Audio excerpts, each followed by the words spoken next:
Pemirsa, masih bersama saya Heru dan Ibu Tendria Palalo di program dialog khusus bersama dengan Dinas Perpustakaan Kota Makassar.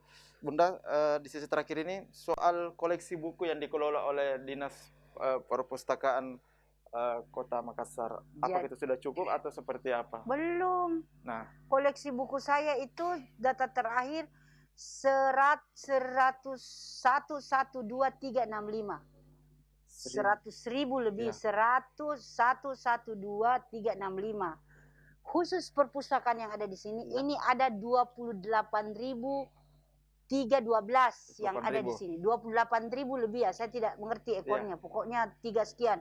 Nah, yang 100.000 lebih itu tersebar di perpustakaan sekolah, perpustakaan kelurahan kecamatan, dan di sini.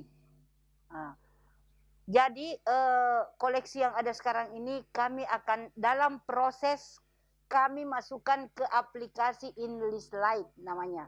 InList Lite. Itu digital atau gimana? Digital. Jadi nanti ini perpustakaan akan dikelola secara modern, menyerupai kalau Anda pergi ke toko buku.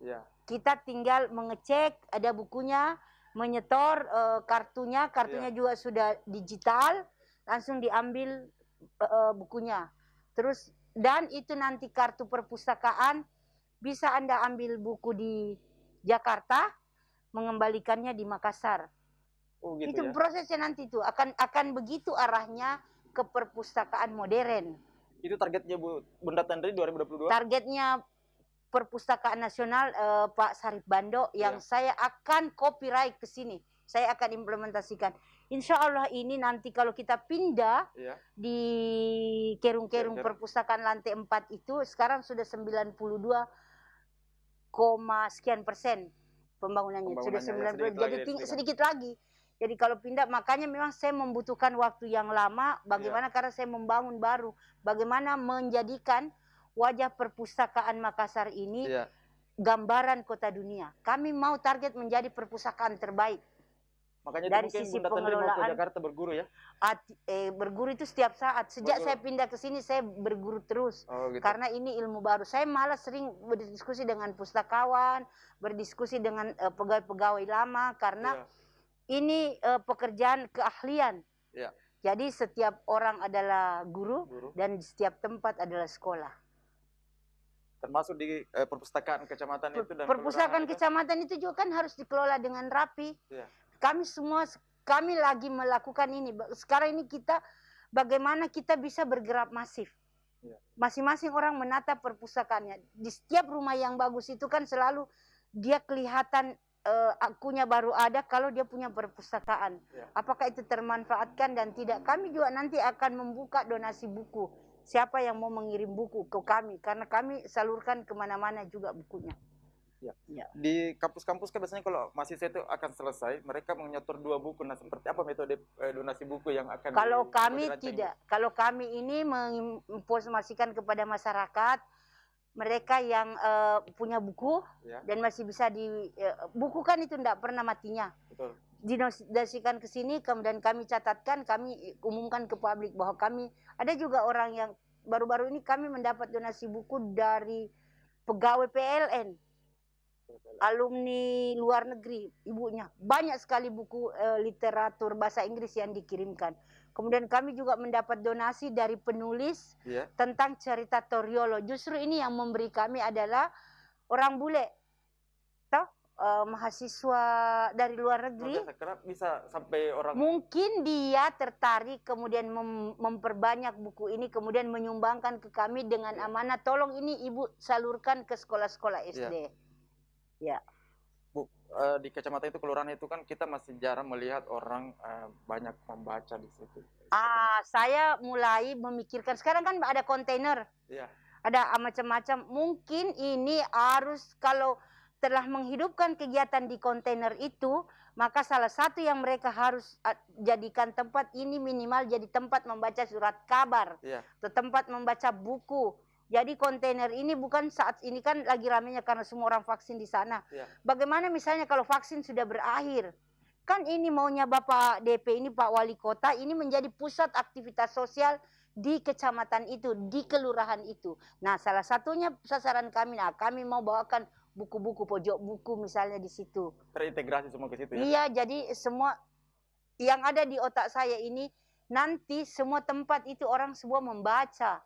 Bukan hanya aktif dengan HP-nya, bermain-main dengan HP-nya. Jadi membaca, tetap mengembangkan permainan tradisional, tetap kita berbicara, dan ini akan jadi baik karena perpustakaan itu, membaca itu, perpustakaan tidak identik dengan membaca saja. Ya. Lihat, dengarkan, baca Ki, lihat, dengarkan, kerja Ki. Jadi ya, itu ada transformasi. Bukan dari buku ke buku saja sekarang orang berbicara perpustakaan, tapi bagaimana mentransformasikan dari pengetahuan kita membaca, melihat dan mendengarkan ini, itu yang lahir namanya implementasinya. Itu ya, perpustakaan modern, konsep perpustakaan modern, ya, konsep perpustakaan milenial. Ya, saya juga sebenarnya pemirsa punya kartu perpustakaan di sini. Oh ya. Saya salah satu yang langsung akses di HP ya, untuk membaca digital.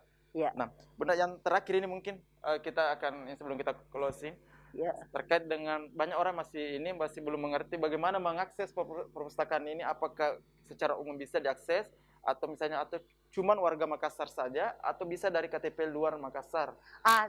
Dari pembicaraan kami dengan Perpustakaan Nasional, orang yang sudah memiliki perpustakaan berbasis DIK itu dipersiapkan, ya, kan bisa mengakses di semua perpustakaan. Ya. Ini lagi dipersiapkan di maintenance bagaimana model itu. Ya. Khusus di Makassar ini kita bisa melayani ada dua, bisa ya, dengan manual, bisa juga dengan digital. Walaupun koleksi digital kami belum banyak, ya, masih di atas, masih ribuan lah.